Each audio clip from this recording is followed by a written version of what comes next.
ternyata hidup di zaman Belanda. Zaman Belanda, tak tanya sama Ustaz dulu kalau mau beli beras, toko mana yang buka? Ada toko. Ndak ada toko, siapa sih muka toko? Muntah bedil kada di Belanda. Ndak ada. Lu terus gimana makannya? Makannya hasil tani semua. Dan hasil tani pun kalau ketemu sama Belanda diambil, dirampas, memang dilaparkan, dimiskinkan. Terus gimana? Disimpan. Habis anu disimpan, kadang dikubur. Dikubur ya dikubur. Setiap mau makan nanti buka, ambil dikit-dikit. Karena kalau ketemu dirampas, dimiskinkan, suruh kerja paksa. Apa ala kulli hal. Pernah disuruh katanya, tiba-tiba ketemu sama Belandanya langsung pengen minum degan, langsung nyuruh, kamu minum degan itu, ambil degan itu, tinggi nanya, ayo ambil, kalau enggak tak tembak kamu dah. Mainnya langsung nyawa langsung. Benih korokun mainnya tempeleng enggak. Kemarin tendang apa? Enggak, bukan tendang, tembak apa? Langsung mainnya tembak dan banyak. Kalau cuma 40 orang itu satu kali tembak mati biasa satu hari. Sering dia ngelihat seperti itu. Terus tak tanya sama Ustaz, napa jimat selamat sambian? Bismillahirrahmanirrahim. Alhamdulillahi rabbil alamin. Wa bihi nasta'in ala umuri dunya waddin. Wassalatu wassalamu ala asyrafil anbiya wal mursalin sayyidina wa maulana Muhammad wa ala alihi wa sahbihi ajma'in. Subhanaka la ilma lana illa ma 'allamtana innaka antal alimul hakim. Wa tub 'alaina innaka antat tawwabur rahim. ولا حول ولا قوة إلا بالله العلي العظيم. أما بعد رب اشرح لي صدري ويسر لي أمري واحلل عقدة من لساني يفقه قولي بجاه النبي والصحبه والآل. Alhamdulillah, bersyukur kehadirat Allah Subhanahu wa taala. Kembali kita dipertemukan di majlis yang mulia, majlis bersalawat kepada baginda Rasul sallallahu alaihi wasallam lewat salawat burdatul madih, burdah yang terkenal sebagai pemuji baginda Nabi Muhammad. Siapa yang ikut andil di dalamnya ikut mendapatkan pujian dan pantas untuk dapat pujian, perhatian dari baginda Rasulullah sallallahu alaihi wasallam. Salawat yang tertulis di salah satu makamnya, salawat yang banyak diamalkan oleh para pewarisnya, oleh para penerus estafet dakwah beliau. Inilah salawat burdatul madih, majlis burdatul madih.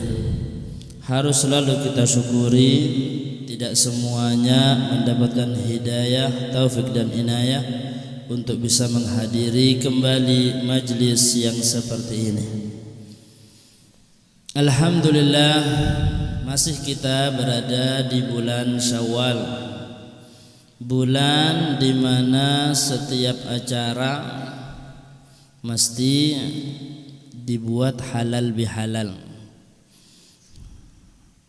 Setiap acara dibuat halal bihalal, artinya saling memaafkan.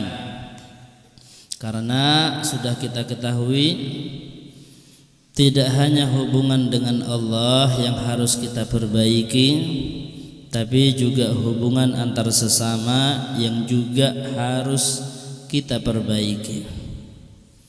Oleh karena itu, baginda Rasul sallallahu alaihi wasallam bersabda dalam salah satu hadisnya, la yadkhulul jannata qati'ur rahim walau mata fi jawfil Ka'bah.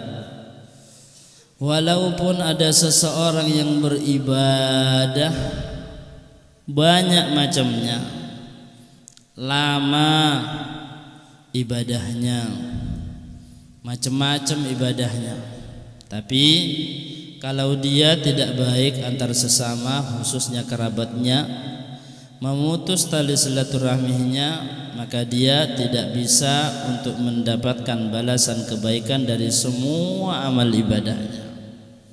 Amal ibadah di bulan suci Ramadan, bulan latihan untuk bagus ibadah kepada Allah, sudah diikat setannya sampai gampang untuk ibadah di dalamnya.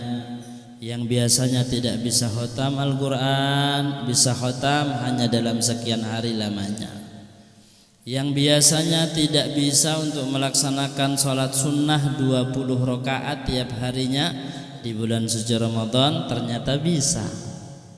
Ternyata bisa melaksanakan sholat sunnah, bukan wajib, sampai 20 rakaat banyaknya. Itu bulan latihan, bulan suci Ramadan.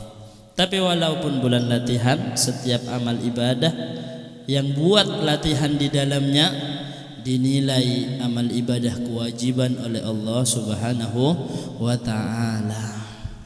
Namun ingat, semua amal ibadah di bulan suci Ramadan tidak ada harganya, tidak ada balasan kebaikannya jika masih memutus tali silaturahmi dengan kerabatnya. La yadkhulul jannata qati'ur rahim, tidak akan bisa masuk surga orang yang memutus tali silaturahmi walau mata fi jawfil Ka'bah, walaupun dia mati di pintunya Ka'bah sekalipun.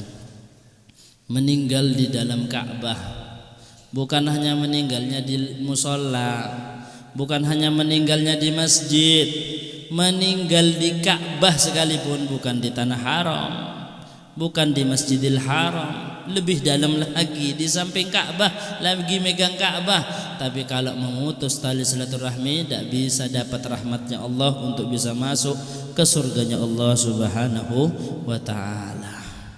Makanya setiap ketemu selama bulan Syawal, karena kalau hanya 6 hari atau 7 hari tidak cukup, kenalan banyak, kadang tidak cukup waktu untuk bisa ketemu, ya paling tidak minimal tanya kabar, minta maaf lewat alat-alat yang sudah tersedia. Ala kulli hal, bulan ini adalah juga bulan penentu untuk menjadi tanda diterimanya amal ibadah kita di bulan suci Ramadan. Lewat apa? Lewat maaf-maafan. Jangan sampai masalah kita dengan kerabat, teman, dengan tetangga itu menghalangi amal ibadah yang sudah capek-capek kita lakukan di bulan suci Ramadan. Maaf-maafan, halal bihalal, harus perhatian. Ingat kembali tentang tali silaturahmi. Tali silaturahmi yang dimaksud ada dua, ada yang khusus, ada yang umum. Memutus tali silaturahmi di sana, maksudnya tali silaturahmi itu apa? Rahim itu maksudnya apa? Rahim di sana maksudnya ada dua, ada yang khusus, ada yang umum. Yang khusus adalah semua yang masih ada hubungan darah dengan kita, atau gampangnya masih keluarga. Sampai-sampai ada riwayat kan salah satu dari 3 hal yang bergelantungan di arsy, salah satunya adalah tali silaturahmi.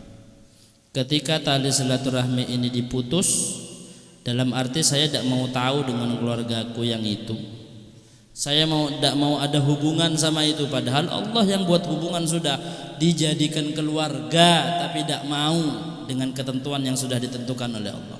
diputus, tidak mau perhatian. Padahal bersedekah kepada kerabat itu ditulis pahala 2, ditulis pahala sedekah dan ditulis pahala menyambung tali silaturahmi. Ini tidak mau ada hubungan dengan kerabat, tidak mau ada hubungan dengan keluarga, diputus. Ketika sudah ada niat untuk memutus tali silaturahmi, itu silaturahmi yang bergelantungan di arsy itu goyang. Otomatis ketika goyang tidak akan berhenti sampai ditanya sama Allah. Ya Allah pastinya tahu, maha mengetahui. Ngelihat arsy-nya itu digoyang sama tali silaturahmi, ditanya, kenapa kamu menggoyangkan arsy-ku?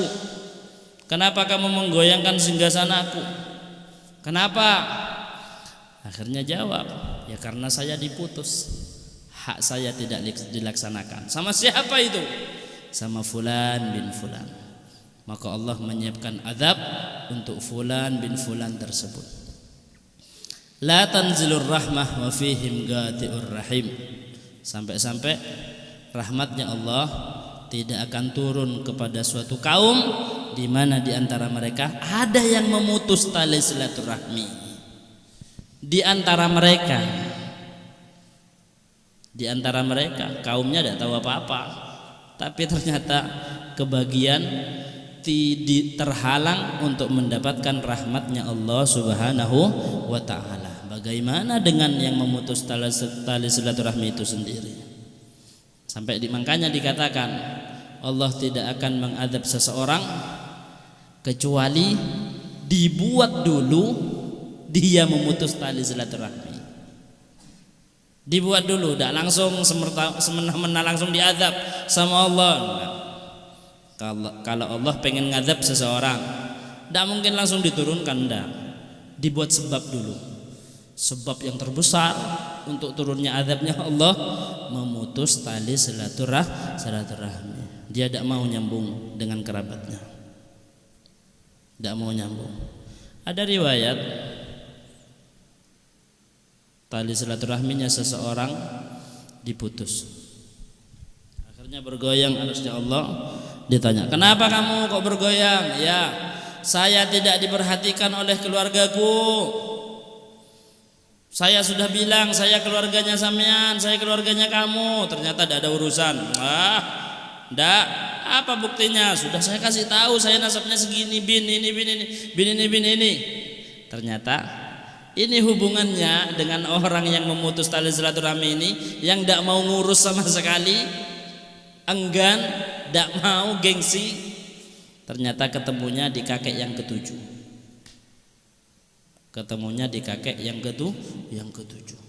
Berarti mulai dari bawahnya sudah misan, sepupu. Di bawahnya lagi dua mindoan, dua sepupu. Ke bawahnya 3 sepupu, 4 sepupu, 5 sepupu, 6 pupu. 6 pupu ternyata yang bisa menggoyang arsy-nya Allah Subhanahu wa ta'ala. Makanya itu yang secara khusus. Dan ini yang masuk di dalam hadis, man sarrahu an yutawwallahu fi umrih wa yuwassa' lahu fi rizqih falyasil rahimah. Siapa yang mau panjang umurnya dan luas rezekinya, maka sambung tali silaturahminya. Ulama mengatakan yang dimaksud tali silaturahmi di dalam hadis ini adalah silaturahmi yang khusus, rahim yang khusus, yaitu kerabat. Yang sampai dalam riwayat tadi, cerita tadi sampai 7 pupu. Itu yang dapat hadis ini. Dan juga yang masuk di dalam ancaman, kalau Allah sudah ingin ngadab seseorang, maka dibuat mutus tali silaturahmi terlebih dahulu. Ustaz, kan sepupu itu bukan mahram. Menyambung tali silaturahmi tidak harus salaman. Menyambung tali silaturahmi tidak harus sampai gandengan tangan, sampai bonceng-boncengan, enggak. Yang penting saling tanya kabar. Gimana kabarnya? Oh baik, oh alhamdulillah kalau baik. Tapi Setiap orang pasti punya masalah masing-masing. Ketika seseorang punya masalah, tidak bisa mikir, terlalu banyak masalah, blank, tidak bisa mikir apa-apa. Waktu itu butuh dari teman-temannya, khususnya keluarganya yang ngasih tahu jalan keluar dari masalah tersebut. Harus orang luar yang ngasih tahu. Dirinya sendiri sudah blank, terlalu banyak masalah, sudah ketutup, matanya sudah ketutup, tidak bisa ngelihat apa-apa. Ya harus yang lain yang nuntun. Jangan ke sini, ini jurang. Ke sini loh jalannya. Sama. Setiap orang punya masalah. Tinggal kasih tahu. Apalagi khususnya masalah yang berhubungan dengan keselamatan akhiratnya. Perhatikan, wa ma alaina illal balag, yang wajib atas kita hanya menyampaikan. Kalau ada keluarga yang masih males-malesan untuk sholat, kemudian banyak masalah ekonomi, masalah keluarga, masalah tangga, masalah ini, sampai bilang aduh full masalah di kepalaku, tinggal kasih tahu, langsung nasihati. Mulailah selesaikan masalahmu lewat sholat. Yang akan menyelesaikan masalahmu bukan kamu, sudah langsung Allah Subhanahu wa ta'ala. Apa yang tidak bisa selesai kalau Allah yang mau menyelesaikan. Idza arada syai'an innama yaqulu lahu kun fayakun. Sudah gitu aja. Tidak ada yang tidak selesai. Dimulai dari apa? Dimulai dari salat. Ustaz tadi setelah khutbah lama diajak ngobrol sama seseorang yang umurnya sudah lebih 90 tahun, tapi sehat badannya. Dia ternyata setiap harinya tanpa pamrih, kalau sudah kerja di sawah, kewajibannya selesai, dia melakukan sesuatu yang tidak wajib sama dia.